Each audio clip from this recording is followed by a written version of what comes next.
এই মাছটা এসছে আজকে, আমার বড়বাবু নিয়ে এসছে। তো এটা হলো জাপানি পুঁটি, ধরে নিয়ে এসছে জ্যান্ত মাছ। তো আমি বানানোর সময় আর ভিডিও করিনি। তো এটা রান্না করব, এটা টক করব আর ঝাল দেওয়া করব। তো দেখো তোমরা, তো দেখো কেমন করি। প্রথমে মাছটাকে ভেজে নিব। এই যে কড়া বসিয়ে দিয়েছি, এই দেখো। তো গরম হয়ে গেছে, তেল দিব।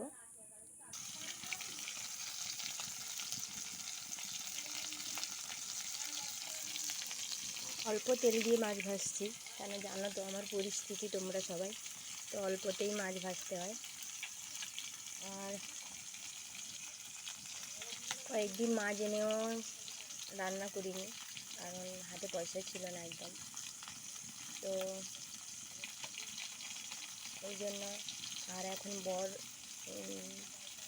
এই যে পুকুরে মাছ ধরা হয় তাতে যায়, তো সেখান থেকে মাছ দেয় প্রত্যেক দিন, যেমন পারে তেমন মাছ দেয় বাড়িতে খাওয়ার জন্য।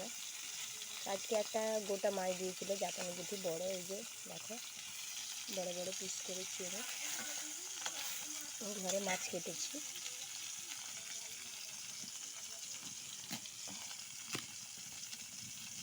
তো তোমরা আমাকে কমেন্ট করে বলো, বাড়িতে কে কে মাছ কাটে। প্রায় তো বাড়িতে মাছ কাটে, গ্রামের লোকেরা বিশেষ করে।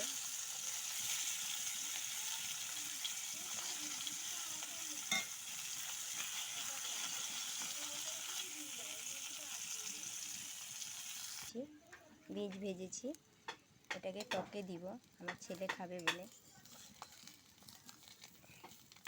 একে পেঁয়াজ দিয়ে বড়া করেও ভাজা যায়, তো আমি আজকে ভাজিনি, সময় নেই। আর এই যে সর্ষে বাটা আর হলুদ গুঁড়ো দিয়েছি, আর কাঁচা আম দিয়েছি, এই দেখো আম।